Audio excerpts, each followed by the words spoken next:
வணக்கம். நேயர்கள் அனைவரையுமே ஏன் என்ற கேள்வி விவாத நிகழ்ச்சிக்கு வரவேற்கிறோம்.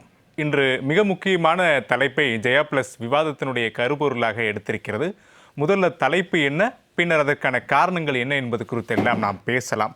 அரசு ஒதுக்கீட்டில் பறிபோகக்கூடிய 650 மருத்துவ இடங்கள் உள்நோக்கமா நிர்வாக பிழையா என்ற தலைப்பின் கீழ் அடுத்த 1 மணி நேரங்கள் 4 விருந்தினர்களோடு துறை சார்ந்த ஆளுமைகளோடு முக்கியமாக இந்த விவாதத்தை நகர்த்த இருக்கிறோம்.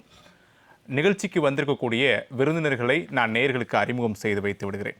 சமூக சமத்துவத்திற்கான மருத்துவர் சங்கத்திலிருந்து டாக்டர் திரு ரவீந்திரநாத் சார், நான் உங்களை நிகழ்ச்சிக்கு வரவேற்கிறேன்.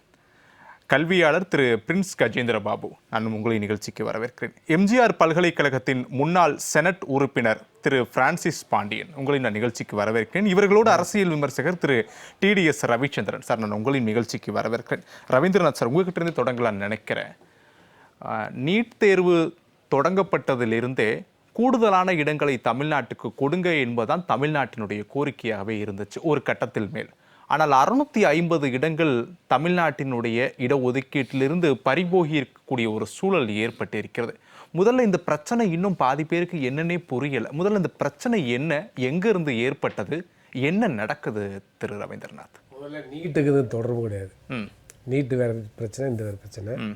நீட்லேருந்து தமிழ்நாடு அரசுடைய கட்டுப்பாட்டில் உள்ள இடங்களுக்கு விலக்க வேண்டும் என்பதுதான் தமிழ்நாடு சட்டமன்றத்தில் நிறைவேற்றப்பட்ட தீர்மானம்.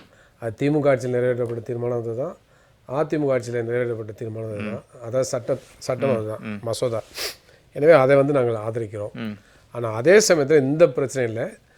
இன்றைக்கி உச்சநீதிமன்றமாக இருந்தாலும் சரி, தேசிய மருத்துவ ஆணையமாக இருந்தாலும் சரி, ஒன்றிய அரசாக இருந்தாலும் சரி, எல்லாமே தனியார் நிகர்நிலை பல்கலைக்கழகம் சாதகமாக தான் இருக்குது. அதனால் இங்கே நோ அப்ஜெக்ஷன் சர்டிஃபிகேட் கொடுக்காட்டியும் கூட நேரடியாக நீதிமன்றத்திலே போயிட்டு அவங்க இடங்களை டீம்டு யூனிவர்சிட்டியை மாற்றிக்கொள்கிறார்கள். அதுமாதிரி deemed university, private medical college தன்னுடைய மருத்துவ கல்வி இடங்களை அதிகரிக்கணும்னா கூட மாநில அரசில் தொடர்பு இல்லாமல், மாநில அரசு அனுமதி இல்லாமல் நேரடியாக நீதிமன்றங்கள் அணுகி அவங்க பெற்றுக்கொள்கிறார்கள். அப்போ இது ஒரு மோசமான போக்கு. எனவே மருத்துவ கல்வியில் மாநில அரசு உரிமைகள் தொடர்ந்து பறிபோகிறது. எந்த விதமான கட்டுப்பாடுமே இல்லை. மாநில அரசுக்கு எந்த விதமான கட்டுப்பாடுமே இல்லாத ஒரு நிலை உருவாகிட்டு இருக்கு. அது மிக மோசமான போக்கு. அப்போ இன்றைக்கு புதிய தாராளமயமாக்கல் பொருளாதார கொள்கை நடைமுறைக்கு வந்த பிறகு, உலகமயமாக்கல் தனியார் கொள்கையில் வந்த பிறகு கல்வி உலகமயமாயிட்டுங்கிறது ஒரு துரதிர்ஷ்டமான நிலைமை. அப்போ அந்த அடிப்படையில் பார்க்கின்ற பொழுது நீதிமன்றங்கள் அது சாதகமாக இருக்குது. இப்போ வெளிநாட்டு பல்கலைக்கழகம் இந்தியாவிலேருந்து கேம்பஸஸ் உருவாகக்கூடிய நிலைமை கூட உருவாகிட்டு இருக்கு. அதாவது வெளிநாட்டில் இருக்கக்கூடிய மருத்துவ பல்கலைக்கழகங்களை இங்கே கேம்பஸ் தான் உருவாக்குறதுக்கான சூழல் உருவாகிட்டு இருக்கு. வெளிநாட்டில் படித்த வெளிநாட்டை சேர்ந்த டாக்டர்கள் நேரடியாக இங்கே ப்ராக்டிஸ் பண்ணலாம், இங்கே ப்ரொஃபஸராக வரலாங்கிற மாதிரிலாம் இன்றைக்கி எம்சி எந்த போய் திருத்தம் கொண்டு வந்துட்டாங்க. என்எம்சி ரொம்ப சாதகமாக இருக்குது. அப்போ இது போன்று பார்த்தீங்கன்னா மிக மோசமான போக்கள் இன்றைக்கி உருவாகிருக்கு. அப்போ அந்த அடிப்படையில் தமிழ்நாட்டில் ப்ரைவேட் மெடிக்கல் காலேஜ் உள்ள 650 இடங்கள் பறிபோகுது. ஏன்னாக்கா அந்த ப்ரைவேட் மெடிக்கல் காலேஜ் இன்றைக்கி டீம்டு யூனிவர்சிட்டியாக மாறுகிறது. எனவே அதுதான் இன்றைக்கி பிரச்சனை. அப்போ இது ஒரு மோசமான விளைவுகளை உருவாக்குது. இப்போ என்ன செய்யலைனாக்க, இப்போ தனியார் மருத்துவக் கல்லூரியில் எப்படி 65 விழுக்காடு இடங்களை மாநில அரசுடைய தொகுப்புக்கு அவங்க கொடுக்குறாங்களோ, அதே போலவே தனியார் நிகர்நிலை மருத்துவ பல்கலைக்கழகங்களும் எந்தெந்த மாநிலங்கள் இருக்கின்றனோ அந்த மாநிலங்களுக்கு 65 விழுக்காடு இடங்கள் கொடுக்கணும் என்று சட்ட திருத்தத்தை கொண்டு வரலாம். சட்டத்தை கொண்டு வரலாம். அது ஒன்றிய அரசு முயற்சி பண்ணணும். தேசிய மருத்துவ ஆணைய சட்டத்திலே அது கொண்டு வரலாம். அதுக்கடுத்து மிக முக்கியமாக இப்போ புதுச்சேரியில் உள்ள டீம்டு யூனிவர்சிட்டிக்கு பார்த்தீங்களா, அவர் புதுச்சேரி அரசாங்கத்தோடு இருக்கக்கூடிய உறவின் காரணமாக அங்கே 50 விழுக்காடு இடங்களை டீம்டு யூனிவர்சிட்டி கொடுக்குறாங்க கவர்மெண்ட் கோட்டாவுக்கு. ஆனால் தமிழ்நாட்டில் எந்த டீம்டு யூனிவர்சிட்டியும் தமிழ்நாடு கவர்மெண்ட் கோட்டா கொடுக்குறதில்ல, இடங்களை கொடுக்குறதில்ல. அப்போ மற்ற மாநிலங்களும் அப்படி தான் நிலைமை இருக்குது. அதனால் தனியார் நிகர்நிலை மருத்துவ பல்கலைக்கழகங்களும் இடஒதுக்கீட்டை நடைமுறைப்படுத்த வேண்டும், மாநில அரசுகளுக்கான கோட்டா கொடுக்கணும்னு சொல்லி ஒன்றிய அரசு சட்டம் கொண்டு வர வேண்டும். அதை செஞ்சாக்க நிச்சயமாக அந்த மாதிரி போக்குகளை தடுக்க முடியும். திரு ரவீந்திரநாத் சொல்லக்கூடியது இந்த பிரச்சனைக்கான தீர்வு, இதெல்லாம் நடந்தால் இதெல்லாம் நம்ம தீர்க்க முடியும்னு. ஆனால் என்னுடைய கேள்வி அப்படின்றது, இந்த 650 இடங்கள் பறிப்போனதற்கு காரணமே ஒரு நிர்வாக குளறுபடி தான். ஏன்னா இந்த நிகர்நிலை பல்கலைக்கழகத்துக்கு என்ஓசி வாங்குறதுக்கே 60 நாட்கள் வெயிட்டிங் பீரியட். அதற்குள்ளே என்ஓசி கொடுக்கலைன்னா அது ஆட்டோமேட்டிக்காக கொடுத்ததுக்கு மாதிரி ஜென்ரேட் ஆகிக்கிறோன்னு சொல்கிறாங்க. அப்போ அந்த நிர்வாக பிழை அப்படின்றது ஏற்பட்டிருக்குல்ல, அது ஒரு அரசினுடைய மெத்தன போக்குன்னு தானே நம்ம புரிஞ்சுக்க முடியும். அது ஏன் ஏற்பட்டிருக்கலாம்? திரும்ப நான் சொல்லணும்னாக்க, அது நிர்வாக பிழைன்னு கடந்த கால ஆட்சி மேலே இப்போ சொல்லிட்டு இருக்கிறாங்க. இல்லை அரசின் மீது எந்த பழியும் இல்லை, அது என்ன நடந்திருக்கலாம். இல்லை அதான் நான் சொல்ல வரேன். நீ தமிழ்நாடு கவர்மெண்ட்டே நோ அப்ஜெக்ஷன் சர்டிஃபிகேட் கொடுக்க மாட்டேன் இல்லை அப்ஜெக்ட் பண்ணுறேன் அப்படின்னு சொன்னாலும் கூட அதை மீறி நீதிமன்றத்திலே போயிட்டு அவங்க வந்து டீம்டு யூனிவர்சிட்டியை மாறலாம். அதே போல் பார்த்தீங்கன்னா தனியார் மருத்துவக் கல்லூரி துவங்குறதுக்கு வந்து தமிழ்நாடு அரசு நாங்கள் வந்து எசென்ஷியாலிட்டி சர்டிஃபிகேட் கொடுக்கலன்னு வச்சுங்களேன். தமிழ்நாடு அரசு வந்து ப்ரைவேட் மெடிக்கல் காலேஜ் ஆரம்பிக்கிறதா எசென்ஷியாலிட்டி சர்டிஃபிகேட் கொடுக்கணும், ஏற்கனவே உள்ள விதிமுறைப்படி. இப்போ அது இருக்குது. அப்படி ஒரு எசென்ஷியாலிட்டி சர்டிஃபிகேட் வந்து தமிழ்நாடு அரசு கொடுக்கலனா கூட அதை மீறிட்டு நீதிமன்றத்தில் போயிட்டு அனுமதி வாங்கிட்டு வந்துடுறாங்க. இப்போ ஏற்கனவே 5 ஆண்டுகளுக்கு முன்னால் தமிழ்நாடு உள்ள சில சென்னையில் உள்ள தனியார் நிகர்நிலை மருத்துவ பல்கலைக்கழகங்களே பார்த்தீங்கன்னாக்க எம்பிபிஎஸ் இடங்கள் 150லேருந்து 250 உயர்த்திக்கிட்டாங்க. அவ்வாறு உயர்த்துவது தமிழ்நாடு அரசு வந்து அனுமதிக்க முடியாதுன்னு சொல்லி சொன்னாங்க. அதுக்கான சர்டிஃபிகேட்லாம் கொடுக்க முடியாதுன்னு சொன்னாங்க. அதே போல பார்த்தீங்கன்னா நேரடியாக என்ன பண்ணாங்கனாக்க கோர்ட்லேயே கேஸை போட்டு எம்சிஏ அதுக்கு அப்ஜெக்ஷன் சொன்னிச்சு. அன்றைக்கி எம்சிஏ இருந்துச்சு, என்எம்சி இல்லை. நேரடியாக சுப்ரீம் கோர்ட்டுக்கே போயிட்டு கூடுதல் இடங்களை பெற்றுக்கொண்டு வந்து விட்டார்கள். அப்போ இது போன்று மிக மோசமான நிலைமை இந்தியாவில் இருக்குது. அப்போ சுப்ரீம் கோர்ட்டே அது சாதகமாக இருக்குன்னு சொல்ல வரும். இப்போ தனியார் நிகர்நிலை மருத்துவ சாதகமாக நிகர்நிலை பல்கலைக்கழகமாக மாற்றணுன்ட்டு அந்த சம்பந்தப்பட்ட மருத்துவக் கல்லூரிகள் நீதிமன்றத்திற்கு சென்று அதை வாங்கிக்கிறாங்க. அத்தகைய சூழல் தான் இந்தியாவில் இருக்குது. அப்படின்னா எல்லா மருத்துவக் கல்லூரிகளையும் போயிடலாம் இல்லையா? ஆனால் அந்த குறிப்பிட்ட 3 மருத்துவக் கல்லூரிகள் அதிலிருந்து தான் இந்த பிரச்சனையை எழுது அப்படின்றப்போ தான் அதை ஒரு வேறு கோணத்தில் அணுகணுமா அப்படின்ற கேள்வியும் இல்லை. ஏற்கனவே இந்த மாதிரிலாம் பல கல்லூரிகள் நடந்திருக்கு. 2023 ஆமாம் செஞ்சுருக்கிறாங்க, இல்லைன்னா சொல்ல முடியாது. அப்போ சில கல்லூரிகள் வந்து மாநில அரசுடைய பல்கலைக்கழகத்துக்கு கீழே செயல்படுத்த விரும்புகிறாங்க. அப்போ அவங்க வந்து டீம்டு யூனிவர்சிட்டி ஆக விரும்பாமல் இருக்கலாம், அதுக்கான எலிஜிபிலிட்டி இல்லாமல் இருக்கலாம், அந்த மாதிரிலாம் இருக்குது. அப்போ சில இந்த டீம்டு யூனிவர்சிட்டியில் போகிறவங்களாம் பொறியியல் கல்லூரி, சட்டக்கல்லூரி, இந்த மாதிரி பல்வேறு கல்லூரிகள் நடத்திக்கிட்டு ஏற்கனவே பல்கலைக்கழகங்களாம் இருப்பாங்க. அப்போ அவங்களுக்கு வந்து ஈஸியாக கிடச்சிருது. அப்போ அந்த எலிஜிபிலிட்டின்னு ஒன்று வச்சுருக்காங்க, அதில் வந்து அவங்க போயிடுறாங்க.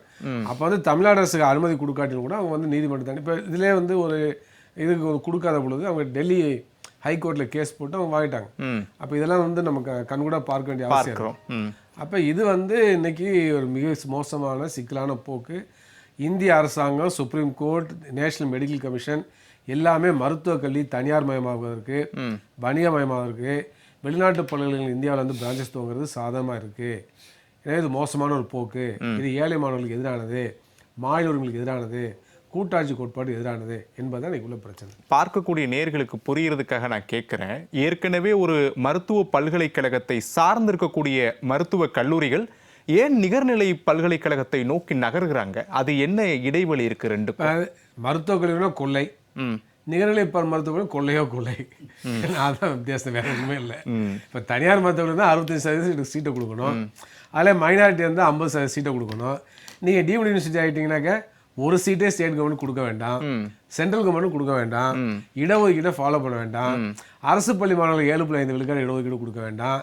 என்எம்சி ஆக்டில் தெளிவாக சொல்லிட்டாங்க, 50 விழுக்காடு இடங்களுக்கு நீங்களே ஃபீஸை ஃபிக்ஸ் பண்ணிக்கலாம், 50 விழுக்காடு நாங்கள் ஃபிக்ஸ் பண்ணுறோம் அப்படின்னு சொன்னாங்க.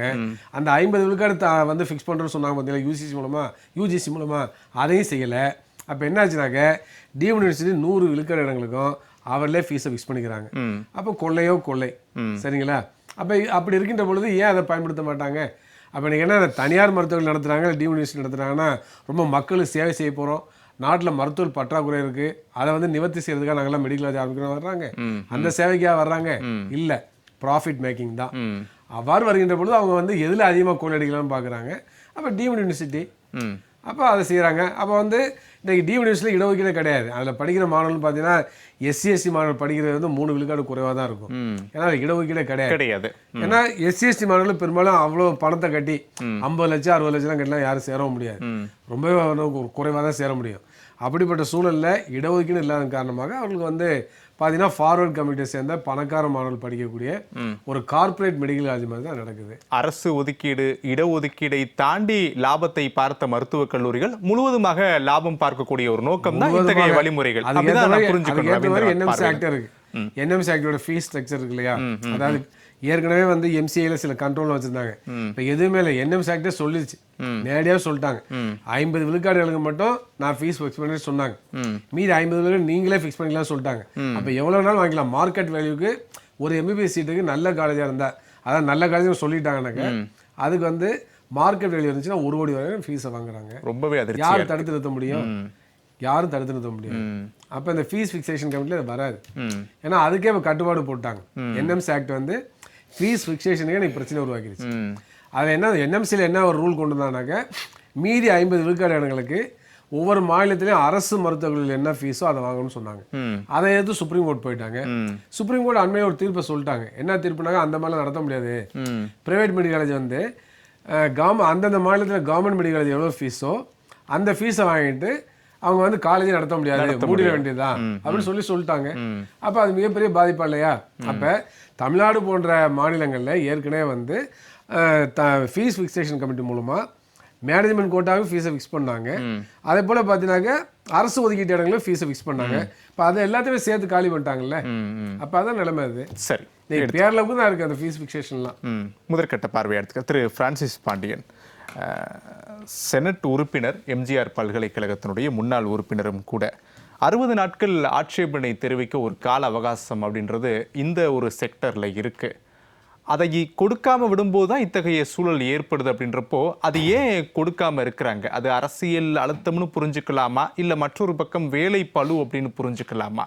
ஏன்னா நீங்கள் அதை சார்ந்து இருக்கக்கூடியவர்ன்றனால உங்களுடைய பார்வை முக்கியமானதாக இருக்கும். இந்த ஃபார்முலாவே தப்பு. இந்த 60 நாளில் கொடுக்கணும், அது பிரகாரம் செய்யணுன்றதெல்லாம் கிடையாது. 1988 தான் இந்த மெடிக்கல் யூனிவர்சிட்டியினுடைய இதே ஆரம்பிக்கப்பட்டது. அதை doctor MGR, Tamil Nadu doctor MGR medical யூனிவர்சிட்டின்னு ஆரம்பித்து, அப்போ லலிதா காமேஸ்வரன் தான் அவங்க ஃபஸ்ட்டு வைஸ் சான்சலராக இருந்தாங்க.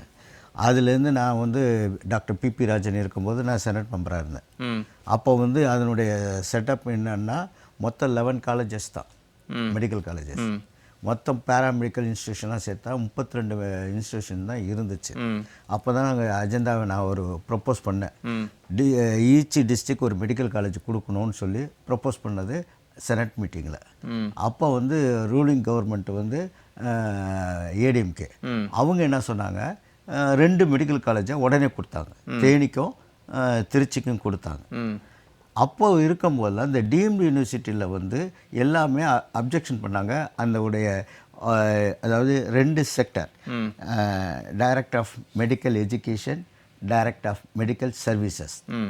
இந்த டைரக்டர் ஆஃப் மெடிக்கல் எஜுகேஷனில் அப்ஜெக்ஷன் எதுனாலும் சரி ஒரு கண்ட்ரோலில் இருக்கணும், ஸ்பேன் ஆஃப் கண்ட்ரோலில். அதான் சொன்னார் அவர். ஆல் இண்டியா மெடிக்கல் கவுன்சில் அப்போ தான் இந்த ஏஎம்சி மெடிக்கல் கவுன்சில் இருந்து, அதுக்கப்புறம் தான் நேஷ்னல் மெடிக்கல் கவுன்சிலாக மாறுச்சு. ஸோ இது எல்லாமே பிஸ்னஸ் செக்டராக மாறும்போது தான் எல்லா ப்ராப்ளமும் வருது. ஒரு மெடிக்கல் யூனிவர்சிட்டியில் கண்ட்ரோலில் இருக்கிற ஒரு காலேஜை எதுக்கு டீம்டு யூனிவர்சிட்டியாக மாற்றணும்? ஒரு கண்ட்ரோலில் இருந்துச்சுன்னா எஜுகேஷன் பேட்டர்ன் கரெக்டாக இருக்கான்னு பார்க்கலாம், அந்த எக்ஸாமினேஷன் கரெக்டாக இருக்கான்னு பார்க்கலாம், எல்லாமே ஒரு காப்பியோ இல்லை கொஷின் பேப்பரோ லீக்கேஜ் இல்லாமல் இருக்கலான்னு பார்க்கலாம். அப்படி இருக்கும்போது கூட டாக்டர் ராஜா இருக்கும்போது ஒரு ப்ராப்ளம் வந்துச்சு. இந்த ஆன்லைனில் கொஷின் பேப்பர் நாங்கள் தான் ஃபஸ்ட்டு இன்ட்ரடியூஸ் பண்ணது, எந்த யூனிவர்சிட்டிலையும் பண்ணலை. அப்போ பார்த்திங்கன்னா இந்த கொஷின் பேப்பர்லாம் போய் திருடி எல்லாம் பார்த்து பரீட்சை எழுதி அது ஒரு பெரிய இஷ்யூவாக வந்துச்சு. அது வேண்டான்னு சொல்லி இந்த கொஷின் பேப்பரை அங்கே இருந்தே எங்கள் மெயிலில் அனுப்புவோம். மெயிலில் வந்து நாங்கள் ஒரு ஓடிபி தருவோம். அந்த ஓடிபி மூலமாக அவங்க ஓப்பன் பண்ணால் கரெக்டாக 9:55 ஓப்பன் ஆகும். உடனே பிரிண்ட் எடுத்து அந்த ஸ்டூடெண்ட்ஸுக்கு கொடுப்பாங்க. ஸோ இதெல்லாம் வந்து எங்கே இருந்துச்சு? இந்த control by the Tamil Nadu medical doctor MGR மருத்துவக் கல்லூரி. இதெல்லாம் வந்து சரியாக வராது. நான் என்கிட்ட சேர்ந்த படித்த பசங்க பெரிய பெரிய டாக்டர்ஸு அவங்களெல்லாம் பாஸ் பண்ண வைக்கணும் அப்படின்னா என்ன ஃபார்முலா அப்படின்னு பார்த்தீங்கன்னா, இந்த டீம்டு யூனிவர்சிட்டி ஆரம்பித்து அதுக்கு மணி ஃப்ளோட்டின் அவர் சொன்னால பெரிய மார்க்கெட். இது மாஃபியா கும்பல் தான் நான் சொல்லுவேன். இது வந்து சாதாரண இது கிடையாது. இதை வந்து கவர்மெண்ட்டு அதை சரியாக பார்க்கல. நம்பர் 1 அதை ஒழுங்காக பார்த்துருந்தாங்கன்னு வச்சுங்க, இவ்வளோ டீம்டு யூனிவர்சிட்டி தேவையில்லை. இப்போ டிபிஐ சொல்கிறோம், டைரக்டாக இது ஸ்கூல் பப்ளிக் இன்ஸ்டியூஷன் சொல்லி நம்ம காலேஜு ஸ்கூலு எல்லாத்துக்கும் வச்சுருக்காங்க டைரக்டர். அப்போ அந்த இதில் எல்லாம் பார்த்திங்கன்னா ஒரு கண்ட்ரோலில் தான் இருக்கும். எந்த நீங்கள் ப்ரைவேட் காலேஜ் வைங்க, ப்ரைவேட் இன்ஸ்டியூஷன், மெட்ரிகுலேஷன் எதெல்லாம் வச்சாலும் அந்த கண்ட்ரோலில் இருக்கும். இப்போ இந்த கண்ட்ரோலில் வருமா? வராது. அப்போ என்ன ஆகும்? காசு கொடுத்து டாக்டர் ஆகாமல் அங்கே வெளியில் வந்தோடனே ஃபீஸும் அது மாதிரி ஆப்ரேஷனுக்கு எல்லாத்துக்குமே ட்ரிபிளாக மாறும். ஸோ இது வந்து ஹெல்த்துக்கான ஒரு வளர்ச்சிக்கான, சமூக வளர்ச்சிக்காக, சமுதாய வளர்ச்சிக்காக கிடையாது. இதில் படித்தவன் என்னன்னா உடனே வேலைக்கு போக மாட்டான். அவன் மேலே ஃபாரின் போகணும், அந்த மாதிரி கண்ட்ரோலில் போயிடும். ஆனால் அதே இது இங்கே லோக்கலில் கிராமத்தில் எத்தனை பிஹெச் சென்டர் இருக்குது, எத்தனை பிஹெச் சென்டரில் எத்தனை டாக்டர்ஸ் வராங்க, அந்த பிரைமரி ஹெல்த் சென்டரில் பக்கத்தில் இருக்கவங்களை பார்த்தீங்கன்னா அவங்களுக்கு கூட வந்து ஒரு தாலுக்காவுக்கு தான் போய் ஸ்கேன் எடுக்கணும், எல்லாம் பண்ணணும். ஸோ இந்த மாதிரி ஒரு செக்டரை நம்ம டெவலப் பண்ணாமல் விட்டது தப்பு. இன்றைக்கி வந்து என்னென்னா 79 மெடிக்கல் காலேஜ்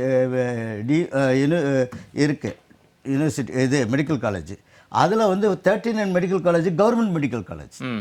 இப்போ ஆரம்பத்தில் நான் அன்றைக்கி போட்ட ஒரு விஷன் போட்டது ஈச் டிஸ்ட்ரிக்ட்டுக்கு மெடிக்கல் காலேஜ். இன்றைக்கி அது ஃபுல்ஃபில் ஆகுது. அதே மாதிரி இதில் வந்து என்னென்னா 9000 சீட் இந்த வருஷம் தமிழ்நாட்டில் இருக்குது. நம்ம சொல்கிறோம்ல நீட்டை பற்றி இதை பற்றி பேசுகிறோம்ல, ஆனால் இதில் இருந்து மாஃபியா என்ன ஆகுது, சம்பாதிக்கிறதுக்கு வெளியாகிறது ஒரே வழி டீம்டு யூனிவர்சிட்டி. அவர் சொன்னார்ல, இல்ல இதுக்கு ஒரு அரசு அனுமதி கொடுக்கணும்ல, ஒரு ஆட்சேபனை தெரிவித்தா யாரு நகர முடியாதுல்ல, அது ஏன் கொடுக்க மாட்டேங்கிறாங்க கேள்வி. யார் கொடுக்குறா? இந்த இப்போ மெடிக்கல் எஜுகேஷன்ல நீங்க போர்டு மெம்பர் ஆகணும்னா நீங்க ஒரு டாக்டரா இருந்தால் தான் போக முடியும்.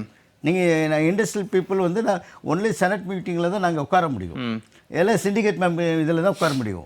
அப்ரூவல் வந்து இன்ஃப்ராஸ்ட்ரக்சரே இல்லாமல் டீம்டு யூனிவர்சிட்டி நடக்குது, அதுக்கு என்ன சொல்ல போறீங்க? யாரா கேட்டாங்களா? யாராவது இன்ஸ்பெக்ஷன்? நீங்கள் அப்படி பார்த்தா நீங்கள் ஒரு பிளான் அப்ரூவல் போடுறீங்க, ஒரு 3 மாடி கட்டடம் போடுறீங்க, ஒரு அப்ரூவலுக்கு போடுறீங்க, 60 நாள் நீ கொடுக்கவில்லை என்றால் நான் வீடு கட்டுவேன்னு சொல்ல முடியுமா? அடிப்படையிலே தவறு இருக்குன்றீங்க. அடிப்படையிலே தவறாயிருக்கு.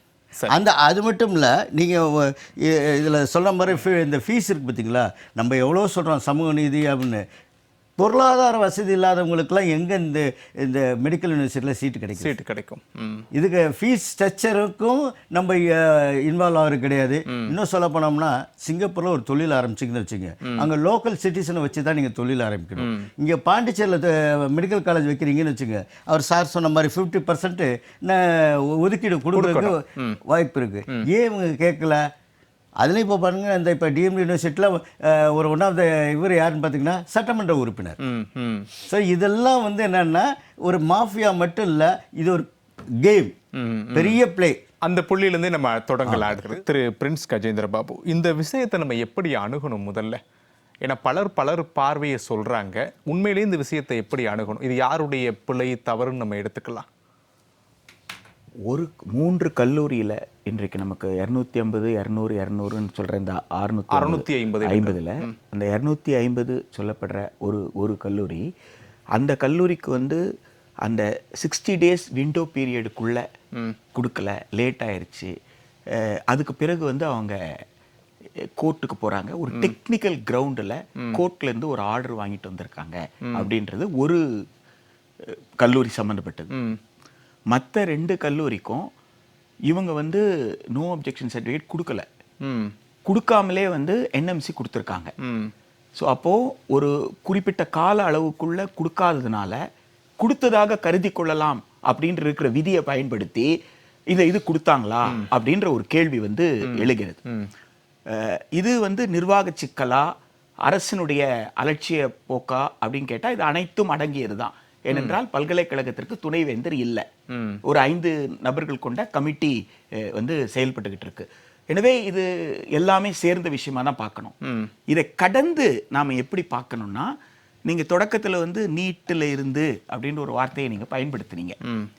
10 ஆண்டு காலமாக குறிப்பாக கடந்த 3 நீட் நடைமுறையில் எவ்வளவு பெரிய சிக்கல்கள் ஏற்பட்டது, முறைகேடுகள் ஏற்பட்டது, வரலாறு காணாத அளவிற்கு உலகத்தில் வேற எந்த பகுதியிலும் இந்த மாதிரி ஒரு தேர்வில் நடக்காத குளறுபடிகள் அனைத்துமே நடந்தது. அடிப்படையில் பார்த்தீங்கன்னா நீட்டை அறிமுகப்படுத்தும் பொழுது அவங்க சொன்னது என்னன்னு கேட்டா, வணிக மையத்தை கட்டுப்படுத்துவோம், தரத்தை வந்து உறுதிப்படுத்துவோம் அப்படின்னு சொன்னாங்க. இதை சொல்லிதான் அவங்க வந்து செய்தாங்க. ரெண்டுமே நீட்டு செய்யாதுன்னு சொல்லி இதே ஸ்டுடியோல நம்ம 2016 பேசியிருக்கோம். 2014, 2017 அது அறிமுகம் ஆகிறது என்ற காலத்திலேயே நம்ம வந்து அதை பத்தி எதையெல்லாம் அன்றைக்கு பேசணுமோ அது அனைத்தும் உண்மை அப்படின்றது இந்த 10 ஆண்டு காலம். ஒரு அரசுக்கு ஒரு 10 ஆண்டு காலம் ஒரு நல்ல நோக்கத்திற்காக ஒரு திட்டத்தை கொண்டு வந்திருந்தா கூட அந்த நோக்கம் நிறைவேறியதா நிறைவேறலையா அப்படின்றதுக்கு ஒரு 10 ஆண்டுன்றது பெரிய விஷயம், பெரிய காலம். இந்த 10 ஆண்டுல முழுமையாக நீட்டினோட நோக்கம் தோற்று போனது. நீட்டினோட நோக்கம் தோற்று போனது எங்கன்னு கேட்டா, நீட்டு அப்படின்ற ஒரு விஷயத்தை விவாதத்துக்கு வரும் பொழுதே நீங்க பேராசிரியர் ரஞ்சித் ராய் சௌத்ரி கமிட்டி வன்னுலர் குழு எடுத்தாலும் சரி, நாடாளுமன்ற நிலைக்குழு எடுத்தாலும் சரி, அவங்க யாருமே மாநில அரசு கல்லூரி அல்லது ஒன்றிய அரசு கல்லூரியில் முறைகேடு நடந்ததா சொல்லல. அவங்க முறைகேடு நடத்ததா சொல்றதெல்லாம் எங்கன்னு கேட்டீங்கன்னா டீம்டு யூனிவர்சிட்டியில, மருத்துவ பல்கலைக்கழகங்கள்ல, அப்புறம் தனியார் மருத்துவ கல்லூரிகள்ல. அப்போ அது தங்கு தடை இல்லாமல் எந்த கட்டுப்பாடும் இல்லாமல் அவர்களுக்கு அனுமதி கொடுக்கப்பட்டுடுச்சு. எனவே அவர்கள் மாணவர் சேர்க்கையில முறைகேடு நடத்துறாங்க. இதை முறைப்படுத்துவதற்கு ஒரு பொது நுழைவுத் தேர்வு தான் சொன்னாங்க. அந்த வல்லுநர் குழுவோ அல்லது நாடாளுமன்ற நிலைக்குழுவோ அந்த எலிஜிபிலிட்டின்ற வார்த்தையை கூட பயன்படுத்தல. ஆக இது நிதி ஆயோக்கு போய் நிதி ஆயோக்ல இருந்து வரும் பொழுதுதான் 2014க்கு பிறகு நிதி ஆயோக் உருவானதுக்கு அப்புறம் நிதி ஆயோக்ல தான் என்எம்சி பில்லே வருது.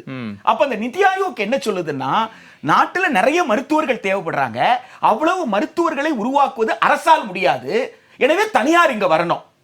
அரசால் முடியுமா முடியாதான்னு சொல்ல வேண்டிய இடம் நாடாளுமன்றம். அதுக்குதான் மக்களவைக்கு மக்கள் நேரடியா தேர்ந்தெடுக்கிறாங்க.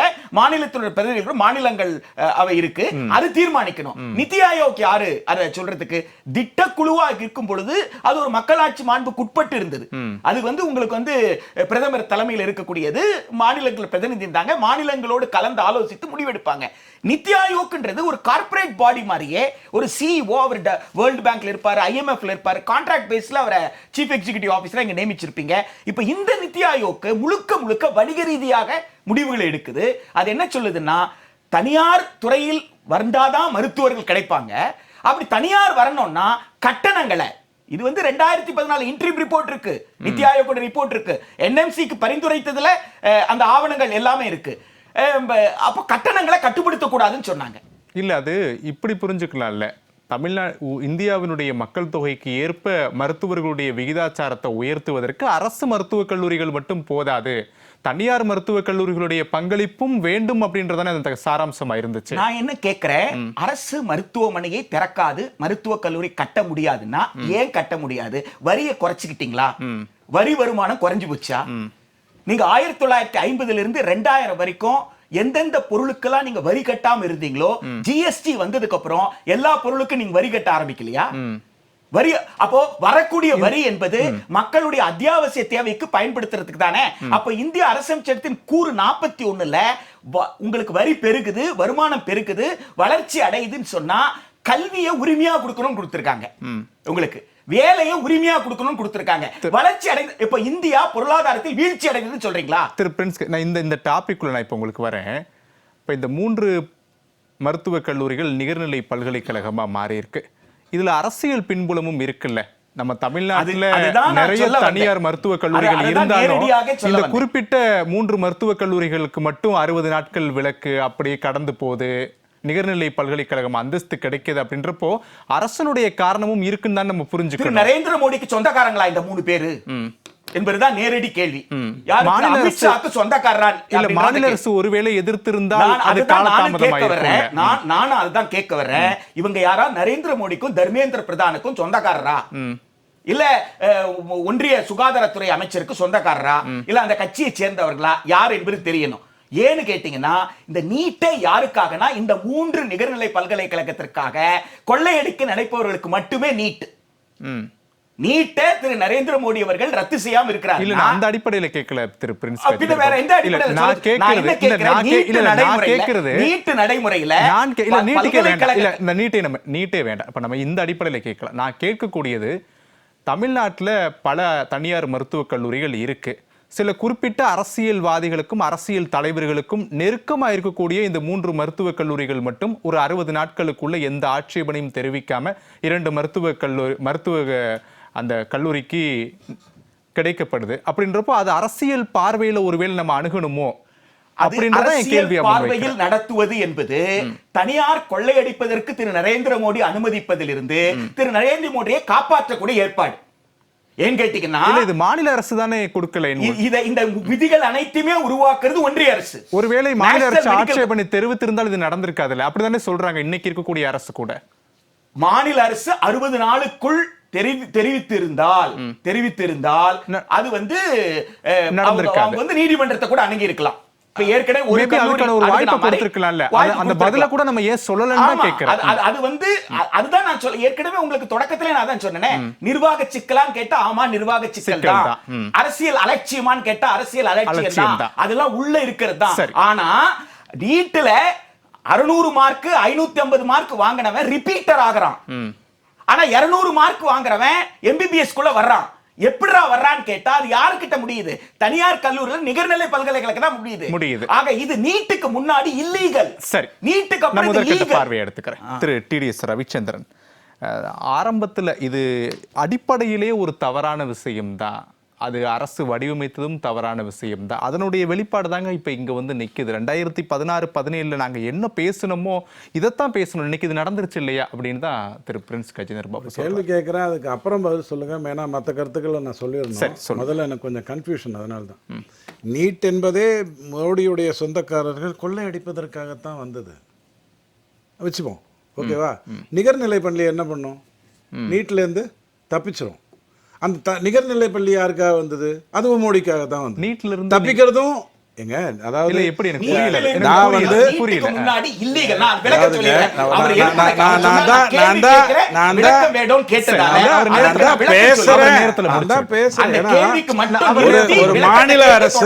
ஒரு மாநில அரசு தப்பு பண்ணிச்சான்னு கேட்டா அது நிர்வாக தப்புன்னு பேசக்கூடியவருக்கு நான் சில கேள்விகளை கேட்டுறேன். அப்புறம் வந்து போன முறை என்ன சொன்னோம்? அதிமுக அரசு அந்த நீட்டினுடைய விஷயத்தை வந்து சொல்லவே இல்லை, அதுக்குள்ளே ஆட்சேபனை தெரிவித்திருந்தால் தமிழ்நாட்டுக்கு விதிவிலை கிடைச்சிருக்கும்னு அதிமுகவை திட்டணும். எப்போ வந்ததுக்கப்புறம்? திமுக வந்ததுக்கு பிறகு.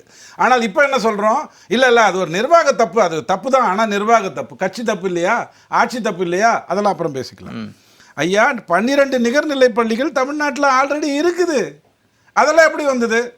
மொத்தம் இருக்கக்கூடிய தமிழ்நாட்டில் இருக்கக்கூடிய 76ல் 40 கல்லூரிகள் வந்து தனியார்களுடைய கல்லூரி.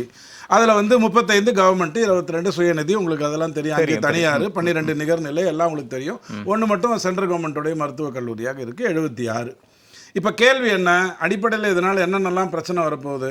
இங்கே 4.5 லட்சம் ஃபீஸ் கட்டினா அங்கே 25 லட்சம் ஃபீஸ் கட்டணும் அப்படிங்கிற நிலை நிகர்நிலை பள்ளிக்குள்ளே போய் நீங்கள் படிக்கணும்னு வந்ததுன்னா வரத்தான் போகுது. அதில் எந்த மாற்று கருத்தும் இல்லை. மருத்துவத்துக்கு நீங்கள் வைக்கிற அத்தனை விஷயமும் இன்ஜினியரிங்க்கு உண்டா இல்லையா? தனியார் வரலாமா, அரசு தான் நடத்த வேண்டுமா? எம்ஜிஆர் அவர்கள் தான் அதை அற்புதமாக கொண்டு வந்தார். இன்ஜினியரிங் காலேஜுங்கிறது வந்து 65 சீட்டு மெரிட்டில் கொடுக்கணும், மீதி 35 மேனேஜ்மெண்ட்டு கொடுக்கணுங்கிறதெல்லாம் புரட்சி தலைவர் எம்ஜிஆர் தான் கொண்டு வந்தார். நீங்கள் அதுக்காக எதுவும் பண்ணவே இல்லை. இப்போ இது எல்லாமே இன்ஜினியரிங்க்கு பொருந்துமா பொருந்தாதா? அங்கே வந்து அங்கேயும் ஏழரை நீங்கள் கொண்டு வந்துட்டீங்க. ஏழரைன்னா நான் 7.5% சொல்கிறேன். கொண்டு வந்துட்டீங்க. அரசு பள்ளிக்கெல்லாம் கிடைக்கணுங்கிறதெல்லாம் கொண்டு வந்துட்டீங்க. அப்போ அதுக்கு ஒரு ஸ்டாண்ட், இதுக்கு ஒரு ஸ்டாண்டுன்னு வைப்பீங்களா? தனியார் நடத்துவதற்கும் அரசு நடத்துவதற்கும் கொண்டு வருவீங்களாங்கிறது முதல் கேள்வி. ரெண்டாவது, அரசு மருத்துவக் கல்லூரிகள் திமுக ஆட்சியில் தொடங்கப்பட்டது எத்தனை? கூகுளில் தேடினா ரொம்ப நேரம் ஆகும், கிடைக்கவே கிடைக்காது, ஏன்னா எதுவும் இல்லை. அடிப்படையில் 12,000 இளநிலை மருத்துவர்கள் வரக்கூடிய வாய்ப்புகள் இங்கே தமிழ்நாட்டில் தான் இருக்குது. 2017க்கு முன்னாடி மெத்த படித்தவனும் கொழுத்த பணக்காரனும் தான் மருத்துவன் ஆக முடியும். கொழுத்த பணக்காரனா அன்றைக்கே 50 கோடி 40 கோடி இருந்தால் தான் மருத்துவன் ஆக முடியும். அல்லது 98, 98, 98.25, 99ன்னு வாங்கினவன் தான் மருத்துவன் ஆக முடியுங்கிற நிலை மாறி இன்னைக்கு வந்து யார் கனவு காண்கிறார்களோ அவர்கள் எல்லாம் நீட்டு மூலமாக வரலாம்ங்கிற பொசிஷன் வந்தாச்சு. 600 மார்க்குக்கு 590 எடுத்தவங்க மருத்துவராக முடியல, 230 மார்க் எடுத்தவங்க மருத்துவர் ஆகிறாங்க. அப்ப அதெல்லாம் சரின்னு திரு டிடிஎஸ் சொல்ல வர இல்ல. அதாவது நீங்க ஒரு கோடு போட்டுட்டீங்கன்னு சொன்னா நீ சொன்ன பதில் தானே சொல்றேன். இதுதான் கோடுன்னு சொன்னதுக்கு அப்புறம் இவன் 200 மூலமா வரலாம், 500 மூலமா வரலாம்னு சொன்னதுக்கு அப்புறம் கோட்டை மாத்துறதுக்கான ஏற்பாடு தான் நீங்க பண்ணணுமே ஒழிய நீங்க தடுக்க முடியாது. கிட்டத்தட்ட 1,20,000 மருத்துவர்கள் ஒவ்வொரு வருடமும் உருவாக்கக்கூடிய நிலைமை. இந்த பிரச்சனையில இருந்து இந்த அரசு வெள்ள வரதுக்கு சாத்தியமே இல்லை. ஏன்னா தமிழ்நாட்டில் 250 பேருக்கு ஒரு மருத்துவர் இருக்காருங்கிறதுனால மெடிக்கல் சீட் அதிகப்படுத்துறதுக்கு வாய்ப்பே கிடையாதுன்னு நிலைமை வந்தாச்சு. நீங்க சொல்லக்கூடிய இந்த நிகர்நிலை கல்லூரி பிரச்சனை எல்லா மாநிலத்திலும் இருக்கிறதா இல்லையா? இந்தியாவில் பார்த்தீங்கன்னா கேரளாவில் மட்டும் 13,000 சீட்டு, யூபியில் 13,000 சீட்டு, மகாராஷ்டிராவில் 12,000 சீட்டு, தமிழ்நாட்டில் 12,000 சீட்டு, தெலுங்கானாவில் 9,000 சீட்டுன்னு 5 மாநிலத்தில் மட்டும் கிட்டத்தட்ட 50,000 சீட் இருக்கு. மீதி மாநிலங்கள்லாம் 1,25,000ங்கிற பொசிஷன் இருக்கு. இந்த நிகர்நிலை பல்கலைக்கழகம்ன்ற சிஸ்டமே நீட் கொண்டு வந்ததற்கான நோக்கத்தை சிதைக்குதுல்ல, அப்படிதான் நம்ம புரிஞ்சுக்கணும். அட்டானமஸ் பாடிங்கிறது 1000 காலத்துல இருந்து இருந்துகிட்டு இருந்த ஒண்ணு. அது அதெல்லாம் சரி பண்ணணும் தான் நம்ம லயோலா காலேஜ் வேற காரணத்துக்காக பண்ணாலும் சரி, ஸ்டெல்லா மேரிஸ் வேற காரணத்துக்காக பண்ணாலும் சரி, ஆரம்பத்துல இருந்து அல்லது ராமகிருஷ்ணா மிஷன் பண்ணாலும் சரி, அட்டானமஸ் பாடிங்கிறது ஆரம்பத்துல இருந்தே இருந்துட்டு இருக்கு. எங்களுடைய மாணவனுக்கு எப்படி கல்வி கற்றுக் கொடுத்து இந்த நாட்டில் அவனை கொண்டு வர வேண்டும்ங்கிறது என்னுடைய பிரச்சனை. நீங்க தலையிடாதீங்கன்னு சொல்லி எல்லா விஷயத்திலையுமே, அது ட்ரேடா இருக்கட்டும், காமர்ஸா இருக்கட்டும், எதுவா இருக்கட்டும், எல்லாத்துலயுமே அட்டானமஸ் பாடி இருக்கு. அது ஒரு இஷ்யூவே கிடையாது. மருத்துவத்தில் மட்டும் இருக்கக்கூடாதான்னு கேட்டா எனக்கு தெரியல, இருக்கலாம். ஏன்னா ஏற்கனவே 12 இருந்திருக்கு. அதுக்காக நானும் நீங்களும் வருத்தப்படலை. தமிழ்நாட்டில் இது வரைக்கும் 2017லேருந்து 26 வரைக்கும் ஏற்கனவே 9 நிகர்நிலை பள்ளி கல்லூரிகள் இருக்குது அப்படின்னு நீங்க வருத்தப்பட்டீங்களா? அதுல கேள்வி கேட்டீங்களா? அங்க இதெல்லாம் வராதுன்னு நீங்க பேசுனீங்களா? ஏன்னா அவங்க ஆட்சி நடந்துட்டு இருந்தது.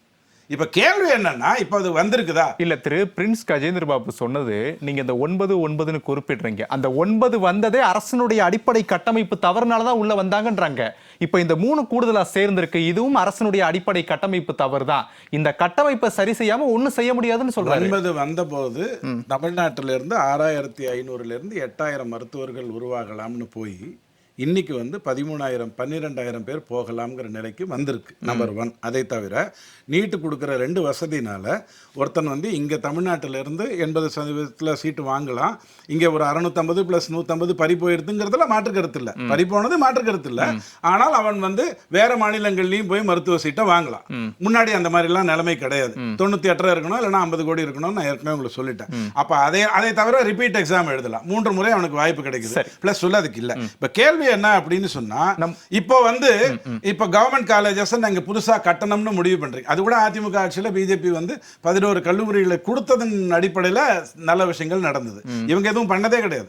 இப்ப கேள்வி என்னன்னா, இன்னைக்கு சீட் எங்கேயாவது உயர்த்தலாமா? இந்த 35-60 கல்லூரி இருக்கு இல்லையா, அங்கெல்லாம் ஒரு 20 சீட்டு உயர்த்தலாமா? ஆல்ரெடி தமிழ்நாடு தன்னிறைவு பெற்று 250 பேருக்கு ஒரு மருத்துவர்னு இருக்கு, 1000 பேருக்கு ஒரு மருத்துவர் இருக்கலாம்ங்கிற ஸ்டாண்டர்ட் படி எனக்கு தெரிந்த ஒரு நாடு கட்டாரான்னு தெரியல. அந்த நாட்டிலையும் தமிழ்நாட்டிலையும் மட்டும்தான் 250 பேருக்கு ஒரு மருத்துவர்கள் இருக்காங்க. மக்கள் தொகை அடிப்படையில் சொல்றீங்க? மக்கள் தொகை அடிப்படையில் இல்லையே, மத்திய அரசுடைய புள்ளி விவரங்களே 900 பேருக்கு ஒரு மருத்துவர் தான் இருக்கிறாங்க. பாருங்க, 900 பேருக்கு தான் இருக்கணும். நாம பொறுத்த வரைக்கும் அதை விட அதிகமாக மருத்துவர்கள் இங்க இருக்காங்கிறது தான் உண்மை நிலை. அதுக்கு தானே 3 வருஷத்துக்கு முன்னாடி மருத்துவக் கல்லூரிகள் தொடங்கக்கூடாதுன்னு கேட்டபோது சிதம்பரம் ஐயா பிரச்சனையை எழுப்பினார். அதை எப்படி நீங்க தமிழ்நாட்டில் தடுக்கலாம்னு சொல்லலாம் அப்படிங்கிற பிரச்சனை எல்லாம் 3 வருஷத்துக்கு முன்னாடியே வந்தது. இங்க மருத்துவர்கள் மக்கள் தொகை கணக்கெடுக்கும் போது அதிகமா இருக்காங்கிறதுல எந்த மாற்று கருத்தும் இல்லை. அப்புறம் இன்னும் ஒரே ஒரு கேள்வி மட்டும், ஏன்னா ஜிஎஸ்டி பத்தி பேசிட்டீங்கன்னா நான் உள்ள வந்துடணும். ஜிஎஸ்டினால எந்த பொருளின் வரி 0.5% அதிகமாச்சு 2017க்கு அப்புறம் எனக்கு சொல்லுங்க. முக்கியமான ஒரே ஒரு கேள்விதான், ஜிஎஸ்டி இல்லாத எத்தனையோ பொருட்கள் இன்றைக்கு இருக்கிறது, இதுக்கு முன்னாடி அப்படி இருந்ததாங்கிறத எனக்கு சொல்லுங்க. சரி, டிடிஎஸ் முதற்கட்ட பார்வையாளர் திரு ரவீந்திரன் சார் குறுக்கிட வந்தீங்க. நான் அவர் கேட்டதுக்கு நேரடி என்னதான் அவர் கேள்வி கேட்டாரு. அவர்கிட்ட கேட்டு கூட வாங்க. ஆனா அவர் கேட்ட கேள்விக்கு நேரடியாக நீங்க பதில் சொல்லுங்க. நான் உங்களுக்கு வாய்ப்பு தரேன். ரவீந்திரநாத் சார் குறுக்கிடுவாங்க. இதில் முக்கியமான பிரச்சனையே ஒன்றிய அரசு கொள்கை தான். இப்போ என்எம்சி ஆக்ட் கொண்டு வந்த பிறகு முன்னாடி எம்சிஏ ஒரு மெடிக்கல் காலேஜ் ஆரம்பித்தாங்களா, எல்லா வசதியும் இருக்கா, ஸ்டூடெண்ட்ஸ் இருக்காங்களா, 300 படுக்கை உள்ள மருத்துவமனை இருக்கா, இதெல்லாம் பார்த்த பிறகு அது பிறகு தான் அனுமதியே கொடுப்பாங்க. ஒரு ஓபி சரியாக போதுமானது இல்லை, உள்ள ஹாஸ்டல் ஃபெசிலிட்டி இல்லைனா கூட அனுமதி கொடுக்க மாட்டாங்க. தேனி மெடிக்கல் காலேஜ்லாம் அனுமதி நிறுத்தி வச்சுட்டாங்க. உங்களுக்கு தெரியும், தோங்குறப்ப ரொம்ப போராடி தான் பெற முடிஞ்சது. ஆனால் இப்போ என்எம்சி என்ன சொல்லுதுனாங்க, நீ மெடிக்கல் காலேஜ் ஆரம்பிச்சுக்க, நான் அப்புறம் விசிட் பண்ணுறேன்னு சொல்லுது. அப்போ இது யாருக்கு சாதகமானது? தனியாருக்கு சாதகமானது. அப்புறம் மெடிக்கல் கவுன்சில் ஆஃப் இந்தியா இருக்கிறவங்க என்ன சொல்லிட்டாங்க, corporate companies can start medical college for ப்ராஃபிட்னு சொல்லிட்டாங்க. ஏற்கனவே எம்சிஏல பழைய விதிமுறைகள் என்னன்னாக்க, trust, society, state government, central government இவங்க தான் மெடிக்கல் காலேஜ் ஆரம்பிக்க முடியும். கார்பரேட் கம்பெனிஸ் ஆரம்பிக்க முடியாது, ப்ராஃபிட்டுக்காக ஆரம்பிக்க முடியாது. எம்சிஏ விதிப்படி ப்ராஃபிட்டுக்காக ஆரம்பிக்க முடியாது. அதில் திருத்தம் கொண்டு வந்து corporate companies can start medical college for profit பர்பஸ்ன்னு கொண்டு வந்துட்டாங்க. அப்போ அதானி அம்பானி பண்ணுறவங்க மெடிக்கல் காலேஜ் ஆரம்பிக்கலாம், ப்ராஃபிட்டுக்காக ஆரம்பிக்கலாம். அப்போ இது கொள்கை, இது மோசமான கொள்கை இல்லையா? அப்புறம் இப்போ நிதி ஆயோக் என்ன பாருங்க,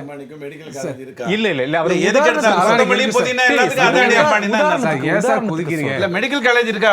இருக்கு அதானி இருக்கா?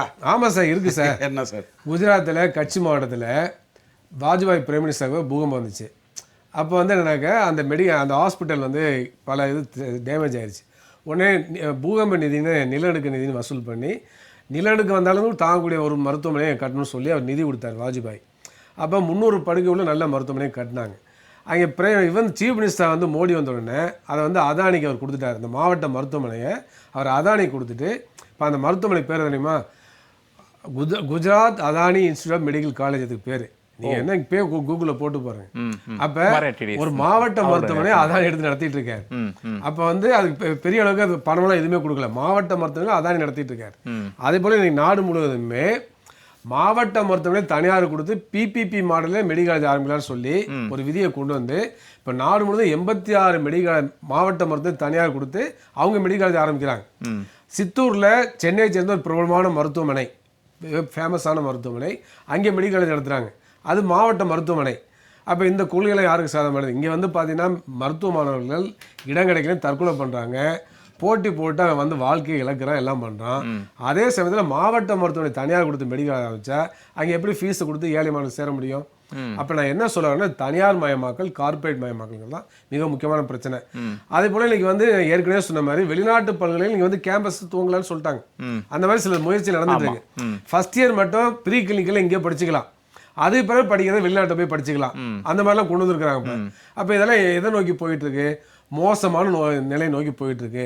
மெடிக்கல் எஜுகேஷன் இன்னைக்கு வந்து உலகமயமாக்கல் படுது. அப்போ ஏழை மாணவர்கள் பாதிக்கப்படுறான்னு பார்க்க வேண்டிய அவசியம் இருக்கு.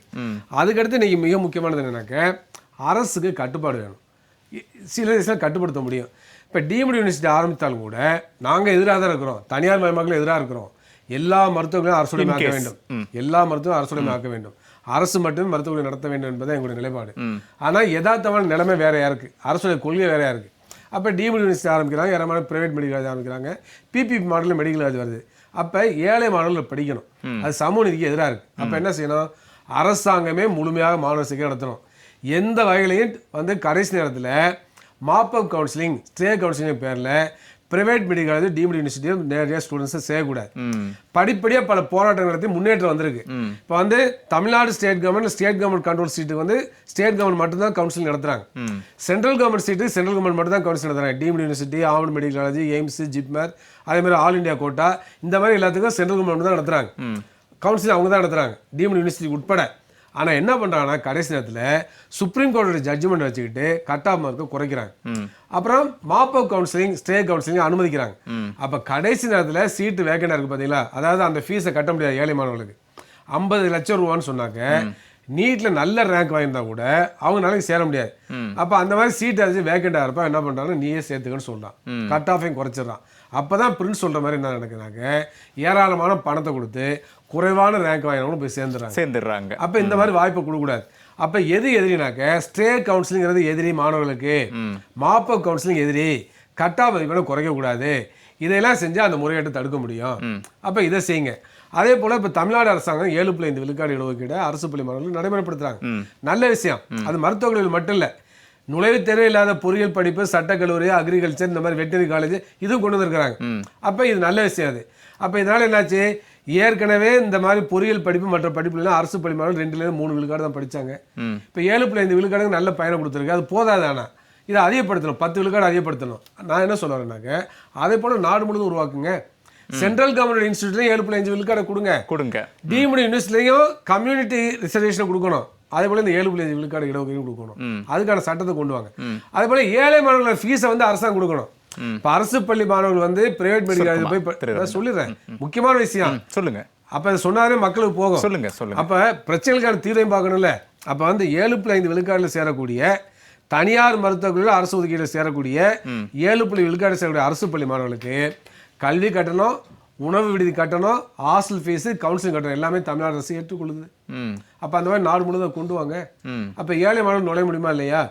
அப்போ டீம்டு யூனிவர்சிட்டி என்பது ஏழை மாணவர்கள் நுழைய முடியாத பணக்காரர்கள் மாணவர்களுக்கான இடங்களாக இருக்குது, ரிசர்வேஷன் மாதிரி இருக்குது, அதை ஏற்றுக்கொள்ள முடியாது. அப்போ இது போன்ற திருத்தங்களை கொண்டு யூஜிசி மூலம் ஃபீஸை ஃபிக்ஸ் பண்ணுங்க. என்எம்சி ஆக்டில் திருத்தத்தை கொண்டு வந்து 50 விழுக்காடுல 100 விழுக்காடு இடங்களுக்கு நாங்கள் ஃபீஸை ஃபிக்ஸ் பண்ணணும்னு கொண்டு வாங்க. அப்போ இதெல்லாம் நீ ஏன் செய்யலை? அப்போ இவ்வளவு ஓட்டைகளை வந்து நம்ம சென்ட்ரல் கவர்மெண்ட் உருவாக்கி வச்சிருக்கு. அப்போ மருத்துவக் கல்வியை தனியார் மயமாக்கணும், சந்தை சத்தியத்தில் கொடுத்துடணும். அப்போ மார்க்கெட்டில் என்ன வேல்யூ அதுக்கேற்ற மாதிரி பணத்தை கொடுத்து படிக்கணும்னு சொல்லுது. தேசிய மத்திய கல்வியில் என்ன அரசுடைய கொண்டு வந்தாங்க? கொள்கையில பல ஓட்டைகள் இருக்கு திரு ரவீந்திரநாத் சொல்ற பார்வையிலிருந்து. ஆனா அந்த ஓட்டைகளை தடுப்பதற்கும் சில அஸ்திரம் போராட்டம் இருக்குல்ல பண்ணுவா. மாநில அரசு. ஆனா அதை பயன்படுத்தல. இப்ப இந்த கேள்வியை நான் ஏன் உங்கள்கிட்ட கேட்கிறேன்னா அதே ஒரு புரிதலுக்காகவே நான் கேட்கிறேன். ஒருவேளை இந்த 3 மருத்துவக் கல்லூரிகளுக்கும் NOC கொடுத்திருந்தா அதை தடுத்திருக்க முடியுமா திரு ரவீந்திரநாத்? அதாவது நான் என்ன திரும்ப ஏற்கனவே 2 முறை அதுல ஒரு repeat சின்ன பண்ணேன். விளக்கமா மட்டும். இல்ல நான் ஏற்கனவே 2 முறை சொல்லிட்டேன், தடுக்க முடியாதுன்னு சொல்லிட்டேனே. ஸ்டேட் அப்ப அந்த கவர்மெண்ட் NOCன்றது எதுக்கு இருக்கு? அதான் கேட்கிறேன். ஸ்டேட் கவர்மெண்ட் கண்ட்ரோலே போயிடுச்சுங்க. இப்ப நீட் வந்து விலக்கு வேணும்னு சொன்னோம், போராடணும். இவர் தான் போராடுறாரு. அவர் நீட்டே ரத்து பண்ணு சொல்றாரு, நான் நீட் விலக்குன்னு சொல்றேன். ஆனா சாதிக்க முடிஞ்சதா? யார் தடையா இருக்கா? இவர் தான் ரைட் டு இன்ஃபர்மேஷன் ஆக்ட்ல போட்டு வாங்கினாரு. இதுல வந்து ஏடிஎம்கே போட்ட காலத்துல போட்ட மசோதாவே ஏன் வந்து அவங்க திருப்பி அனுப்பல? ஒண்ணுமே செய்யல, அப்படியே வச்சிருந்தாங்களா இல்லையா? சரி. அப்ப இந்த மாதிரி பிரச்சனை ஏன் மாநில உரிமை முழுமையா பறிச்சுட்டாங்க. சரி. அது வந்து இந்த மாதிரி ஃபீஸ் நீட் இந்த மாதிரி மட்டும் இல்ல, முழுமையாக மருத்துவக் கல்வி சிலபஸ் உட்பட எல்லாத்துலயும் பறிச்சுட்டாங்க. அப்ப தமிழ்நாடு யூனிவர்சிட்டி ஸ்டேட் யூனிவர்சிட்டி எந்த விதமான இதுவுமே இல்ல. அடுத்து என்ன பண்றாங்க? நெக்ஸ்ட் ஒரு தேர்வு கொண்டு வர்றாங்க. அப்ப MBBS ஃபைனல் இயர் எக்ஸாமே நெக்ஸ்ட் தேர்வா மாத்துறாங்க. அப்ப தமிழ்நாடு டாக்டர் எம்ஜிஆர் யூனிவர்சிட்டி நடத்தக்கூடிய எக்ஸாம் செல்லாது, பாஸ் ஃபெயில் செல்லாது, அவங்க தேர்வை நடத்த முடியாது. நெக்ஸ்ட் தேர்வு வந்தாக்க ஒன்றிய அரசு நடத்தக்கூடிய தேர்வு மூலமா தான் பாஸ் ஃபெயிலை டிசைட் பண்ணுவாங்க. அப்ப மருத்துவக் கல்வியில மாநில உரிமை எல்லா விதத்திலும் ஒன்றிய அரசு பறிச்சிருச்சு. சரி, பறிக்குது. நான் நிறைய எடுத்துக்கிறேன். திரு பிரின்ஸ் கஜேந்திர பாபு, உங்களுக்கு கேள்வி நிறைய இருந்தது, பதில். அதாவது நீங்க நீட் நடைமுறைக்கு முன்னாடி நீங்க வந்து கள்ளக்குறிச்சி அனைத்து இந்திய அண்ணா திராவிட முன்னேற்ற கழகத்துடைய அன்றைய நாடாளுமன்ற உறுப்பினர் டாக்டர் காமராஜ் அவர்களை நேர கூப்பிட்டு கூட கேளுங்க, இல்ல போன்ல கூட கேளுங்க. அவருடைய டிசன்ட் நோட் வந்து 109வது அறிக்கையில இருக்கு. நாடாளுமன்ற நிலைக்குழுவினுடைய 109வது அறிக்கையில அவருடைய டிசன்ட் நோட் இருக்கு. 92வது, அதுக்கு முன்னாடி 92வது நாடாளுமன்ற நிலைக்குழு. அந்த நிலைக்குழுவில் அவங்க என்ன சொல்லியிருக்காங்கன்னா 50 லட்சம் ரூபான்னு சொல்லியிருக்காங்க. 50 கோடி இல்லை, 50 லட்சம் ரூபாவை ரொம்ப பெருசா சொல்லியிருக்காங்க. அதாவது தனியார் கல்லூரிகள்ல இது நாடாளுமன்ற நிலைக்குழு அறிக்கை மார்ச் மாசம் 8ஆம் தேதி 2016 மக்களவையிலும் மாநிலங்களவையிலும் தாக்கல் செய்யப்பட்ட அறிக்கையிலிருந்து நான் பேசுறேன். 50 லட்சம் ரூபாய் வாங்குறாங்களே, 50 லட்சம் ரூபாய் வாங்குறாங்களே அப்படின்னா ஏழைகளை எப்படி போய் சேர முடியும்? அப்போ பணம் கொடுக்கிறவன் சேர்றான். அவ பணம் கொடுக்கிறவன் சேரக்கூடாது. யாருக்கு அதிகமான மார்க்கோ அவன் தான் முதல்ல சேரணும். மார்க்கு குறைவா வாங்கினவன் பணம் கொடுத்து சேர்ந்துடக்கூடாது.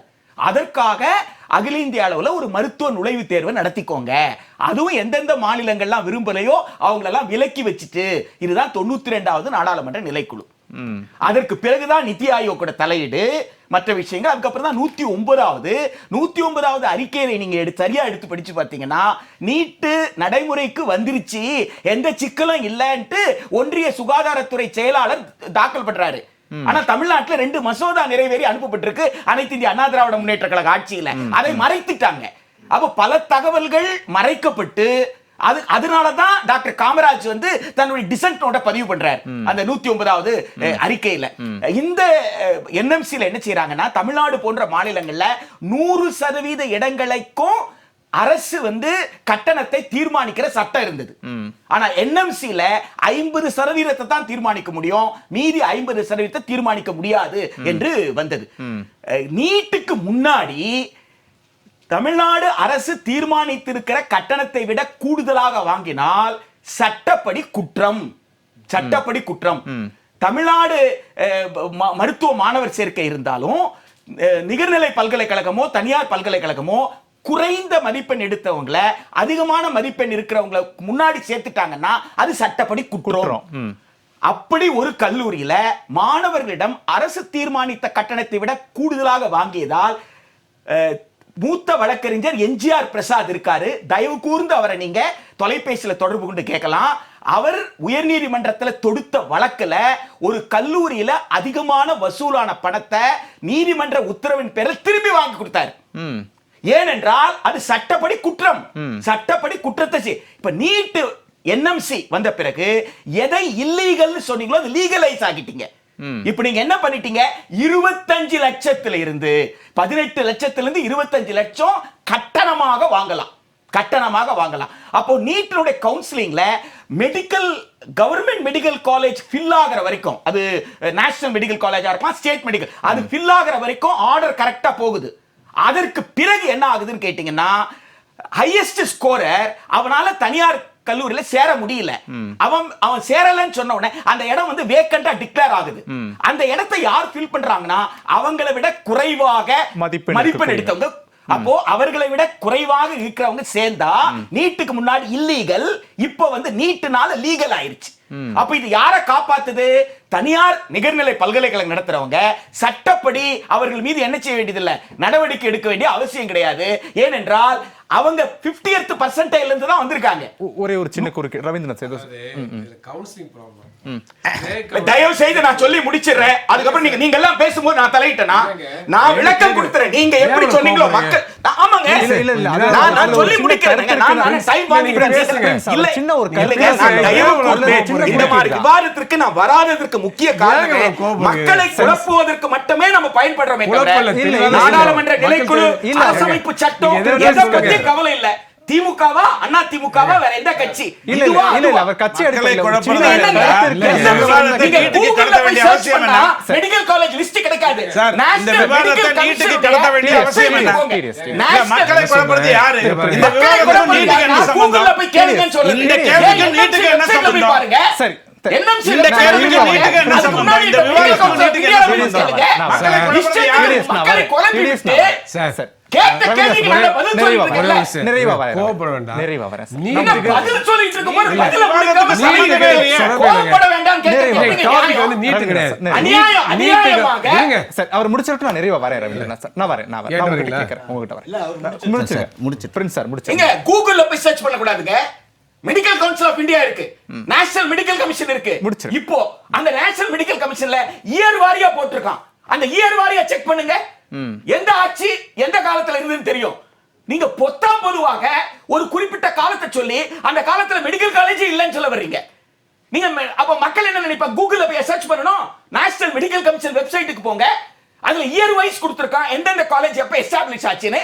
அந்த பீரியட்ல யார் கவர்மெண்ட்னு பாருங்க. எனவே மக்களை குழப்ப வேண்டிய அவசியம் கிடையாது. இப்ப என்ன புரிஞ்சுக்க வேண்டியது இருக்குன்னா, இல்லீகலாக எதை வசூல் செய்தாங்களோ நீட்டுக்கு முன்னாடி அதை இப்ப லீகல் பண்ணிட்டாங்க. சரி பிரின்ஸ், நீட் யாரை காப்பாத்திட்டு இருக்குன்னா தனியார் நிகர்நிலை பல்கலைக்கழக காப்பாத்திட்டு இருக்கு. இந்த நிகர்நிலை பல்கலைக்கழகம் மாறுவது எதற்காக கேட்டா நீட்டின் மூலமாக தான் குற்றவாளி என்கின்ற நிலையிலிருந்து தப்பித்துக் கொள்வது. சரி பிரின்ஸ், நிறைவா ரவீந்திரன் சார் ரொம்ப சுருக்கமா சார். ரெண்டு கஷ்டம். நீட் மூலமா என்ன வந்திருக்கு? நான் நீட் விலக்கு தமிழ்நாடு உரிமைக்கு எதிரானது விலக்கு வேணும்னு சொல்றேன். ஆனா என்னன்னாக்க ஏற்கனவே இருந்த பேக்கேஜ் சிஸ்டம் நீட் ஒழிச்சிருக்கு. ஒருத்தர் 3 கோடி ரூபா கொண்டு ஒரு தனியார் யூனிவர்சிட்டியில் பணத்தை கட்டிட்டா எம்பிபிஎஸ் முடிச்சு பிஜி முடிச்சு சூப்பர் ஸ்பெஷாலிட்டி வரையும் முடிச்சிடலாம். அதே போல அவங்களே என்ட்ரன்ஸ் நடத்துவாங்க. அது பேருக்கு தான் நடத்துவாங்க. பணத்தை கொடுத்து அவங்களே மார்க்கை போட்டு சேர்த்துருவாங்க. அதே போலவே ஏற்கனவே டீம்டு யூனிவர்சிட்டிலாம் யார் அதிகமாக பணத்தை கொடுக்குறா அவங்களுக்கு தான் சீட்டு கொடுப்பாங்க. ஏற்கனவே அந்த நடைமுறையில் இருந்திருக்கு. இப்போ வந்து கட்டணம் உயர்ந்ததுக்கு நீட்டும் தொடர்பு கிடையாது. கட்டணம் உயர்ந்ததுக்கும் என்எம்சி ஆக்டிங் தான் பிரச்சனை இருக்கு. அதை வந்து பிரிச்சு பார்க்க வேண்டிய அவசியம். அதனால ஏராளமான நுழைவுத் தேர்தல் மாணவர்கள் விடுதலை கிடைச்சிருக்கு. பேக்கேஜ் சிஸ்டம் ஒழிச்சிருக்கு. அதே போல இந்த என்ன சொல்ல வரேன்னா கடை ஒரே நிமிஷம் என்னன்னாக்க மாப்ப கவுன்சில் ஸ்டே கவுன்சில் இல்லாம இருந்து அதே போல கட் ஆஃப் மார்க்கை குறைக்காம இருந்து அரசாங்க ஃபீஸா கரெக்டா ஃபிக்ஸ் பண்ணாக்க சாதாரண மாணவர்கள் கூட சேர முடியும். சரி, அப்ப அதே போல இடஒதுக்கீடு நடைமுறைப்படுத்தணும். 7.5 விழுக்காடையும் கொண்டு வரணும். இதெல்லாம் சரி செய்யணும். சரி செஞ்சா சரி செய்ய முடியும். அதுக்கடுத்து வந்து ஓகே நேரம் ரெண்டு கஷ்டம் தெரிஞ்சுங்க. டிடிஎஸ் முடிச்சிருக்கேன். மேட்டர் உங்களுக்கு கிளாரிஃபை பண்ணிடுறேன். ஒண்ணு இது நீட்டுக்கான விவாதம் இல்ல. இது வந்து மருத்துவ சீட்டுக்கான தொடர்பு படுத்தி தான் அதை நீட்டு கொண்டு போறதுங்கிறது இப்ப அரசுல இல்லாதனால அரசாங்கத்துல இல்லாதனால நம்ம நீட்டுக்குள்ள தொடர்பு கொண்டு போக வேண்டிய அவசியங்கள் எல்லாம் இருக்கலாம். அது எனக்கு முக்கியம் இல்லை சார். இன்ஜினியரிங் இருக்கக்கூடிய அத்தனையும் மருத்துவத்துக்கு இருக்குன்னு நான் புரிஞ்சுக்கிறேன். நீங்க மருத்துவத்துக்கு மட்டும் இல்ல தனியா ஒரு தேவலோகம் இருக்குன்னு சொன்னீங்கன்னா அது உங்க பிரச்சனை. இப்போ மருத்துவ இன்ஜினியரிங் சீட் வந்து 4.5 லட்சம் சீட் இருக்கு, 3.5 லட்சம் சீட் இருக்குன்னா அரசு இன்ஜினியரிங் கல்லூரியில் எத்தனை இருக்கும்? 1க்கு பாதி இருக்குமா? 1க்கு 3 இருக்குமா? கிடையாது.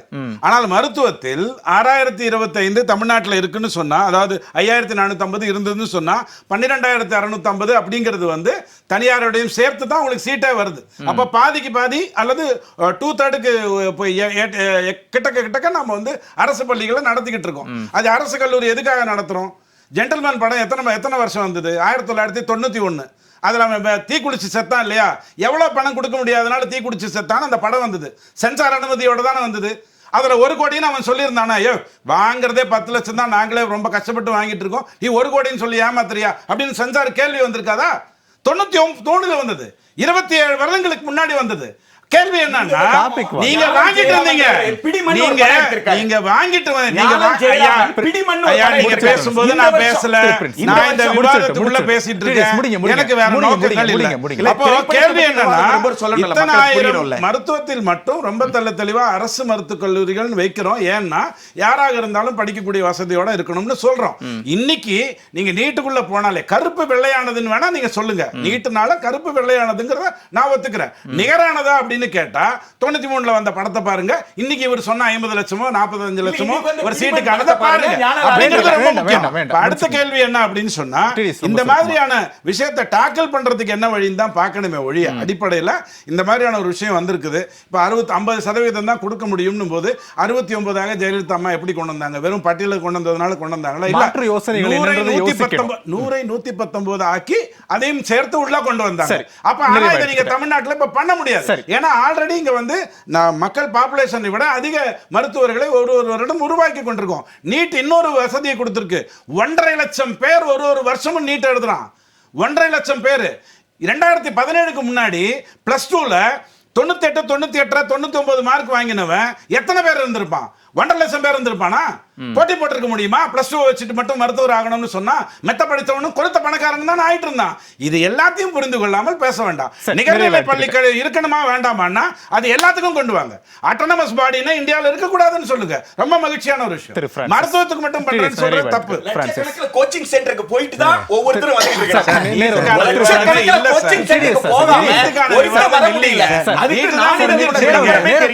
சார் 15 பேர் 20 பேர்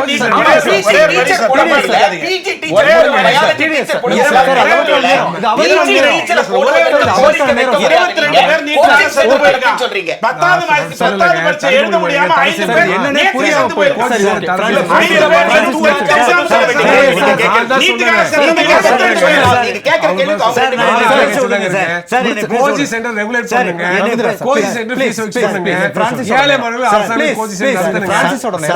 சப்ஜெக்டே வந்து என்னன்னா சார், இந்த 3 யூனிவர்சிட்டியை பற்றி தான் நம்ம பேசலாம். நம்ம நீட்டை பற்றி நிறைய தனியாக விவாதம் வச்சுக்கலாம். ஒன்று. ரெண்டாவது வந்து என்னென்னா, இந்த நீட்டு இது வந்து என்ன, இதுக்கு பேர் வந்து வெராண்டா அட்மிஷன். என்னது? Veranda admission. இந்த டீம்டு யூனிவர்சிட்டி செய்கிறதெல்லாம் ஃபில்லப் ஆளுன்னு வச்சுக்கோங்க. வெராண்டாவில் யார் யார் பணம் வச்சுட்டு வந்து கொடுக்குறாங்களோ அவங்களுக்கு அட்மிஷன் போடுறது. ஆனால் நீட்டு பரிட்சை எழுதியிருப்பாங்க, மார்க் கம்மியாக இருப்பாங்க, வசதியாக இருப்பாங்க. இது வந்து வெராண்டா அட்மிஷனு தான் என்ற போர்வையை மாற்றி டீம்டு யூனிவர்சிட்டின்னு வராங்க. அதுக்கு ஒரு கண்ட்ரோல் இல்லை, ஸ்பேன் கண்ட்ரோல் இல்லை. ஆனால் இப்போ இந்த 650 பேருக்கு உன்னுடைய லைஃப் ஒரு கொஸ்டின் மார்க். கண்ட்ரோல் எல்லாம் சொன்னேன், கண்ட்ரோல் இருக்குது. நான் தான் சொன்னேன் சார், நீங்கள் கண்ட்ரோல் இருக்குது சார். இப்போ வந்து 95% சீட்டு வந்து சென்ட்ரல் கவர்மெண்ட் தான் அட்மிட் பண்ணுது. அது சார் நீங்கள் அது வேக்கேட் ஆகிறது மட்டும் தான் சார் ஸ்டேட் கவர்மெண்ட் வருது. சில காலேஜ் அது கூட இல்லை, ஃபில்லப் ஆயிருது, பணக்காரமான சேர்ந்துறாங்க. அந்த கண்ட்ரோல் வந்து சென்ட்ரல் கவர்மெண்ட்டில் இருக்குது. நான் அதெல்லாம் மாற்றணும், அது பிரின்சிபல்ஸ் ஒன்றுமே இல்லாமல். ஆனால் இப்போ நீங்கள் என்னுடைய ரிக்வஸ்ட் என்னன்னா, இந்த 17.5% போன வருஷம் கொடுக்கல ஏழைகளுக்கு, அரசு ஸ்கூலுக்கு பள்ளிகளுக்கு கொடுக்கல, அட்மிஷன் போடலை. ஏன் போடலைன்னா அது நீட்டில் ஒன்றிய அரசு அதை செய்யணுன்றது தான் என்னுடைய முதல் ரிக்வஸ்ட்டு. 7.5% ப்ரைவேட்டு டீம்டு யூனிவர்சிட்டியில் வரும்போது அதையும் இம்ப்ளிமெண்ட் பண்ணுங்க. கவர்மெண்ட் ஸ்கூல்ல நேர்நிலை பல்கலைக்கழகத்துக்கு சொல்லுங்க. சரி சரி, அது ஒன்று. அடுத்து போன வருஷம் நம்ம விடுபட்டவங்களுக்கெல்லாம் ஒரு 10% ஒரு பொருளாதாரத்தில் பாதிக்கப்பட்ட நிகர்நிலை கொண்டு வரணும்னு சொல்றேன் சார். நான் கொண்டு வரணும்னு சொல்றேன் சார். அட்லீஸ்ட் ஒரு 10% ஆகுது இந்த எக்கனாமிக் வீக்கர் செக்ஷனுக்கு நம்ம வந்து இவ்வளவு வசூல் பண்ற இடத்துல ஒரு 10% ஆகுது அரசு பள்ளிகளுக்கும் வீக்கர் செக்ஷனுக்கும் ஒரு இம்பார்ட்டன்ஸ் கொடுக்கணும், கவர்மெண்ட் கொடுக்கணும். யாருக்கு? மெடிக்கல் யூனிவர்சிட்டிக்கோ மெடிக்கல் காலேஜுக்கோ கொடுக்கணும் சார். அவங்க ஒரே ஆள் 2 யூனிவர்சிட்டி வாங்கினாங்களே சார், எப்படி சார்? அதை யோசிச்சிங்களா யாராவது? ஒரே ஆள் 2 யூனிவர்சிட்டி, அப்போ எவ்வளோ வருமானம் வருது, எவ்வளோ பொட்டன்ஷியல் வருது, எவ்வளவு எவ்வளோ விதமான ரெவன்யூ வருது. இவங்கெல்லாம் சொல்கிறாங்கல்ல, எல்லாரும் சொல்கிற கட்டலாம். இந்த நீட்டை பொறுத்தவரையில் அது தனி சப்ஜெக்ட். அது +1 +2லேருந்து கொண்டு வந்தால் தான், அது பாடமாக கொண்டு வந்தால் தான் அது ஜெயிக்க முடியும். அது வேற வழியே கிடையாது. ஒரு வருமானத்துக்காக தான் இந்த நிகர்நிலை பல்கலைக்கழகம் வருமானம் தான் அப்படின்னு பிரான்சிஸ் வருமானம் தான். சரி, ஓகே. ஒரே ஒரு வரி சொல்லிட்டோமா? ஒரே வரி தான். கவர்மெண்ட்ல 25% பிபிஎல்லுக்கு கொடுக்கணும்னு ஒரு சட்டம் இருக்கா இல்லையா? அப்படி கொடுக்காதவங்களெல்லாம் நீக்குவேன்னு கொண்டு வந்தால்தான் இந்த பிரச்சனைக்கு வேரில் இருந்து பிரச்சனையை சால்வ் பண்ண முடியும். ஓகே, தொடர்ந்து பேசலாம். அரசு ஒதுக்கீட்டில் பறிபோகக்கூடிய 650 மருத்துவ இடங்கள் உள்நோக்கமா அல்லது நிர்வாக பிழையா என்ற தலைப்பின் கீழ்தான் நம்ம பல விஷயங்களை தொடர்பு படுத்தி இந்த விவாதத்தை 1 மணி நேரம் நகர்த்தி இருந்தோம். விவாத நிகழ்ச்சியில் கலந்து கொண்ட 4 விருந்தினர்களுக்கும் நன்றி, நேயர்களுக்கும் நன்றி. மற்றும் ஒரு தலைப்பில் நாளை சந்திக்கலாம். நன்றி, வணக்கம்.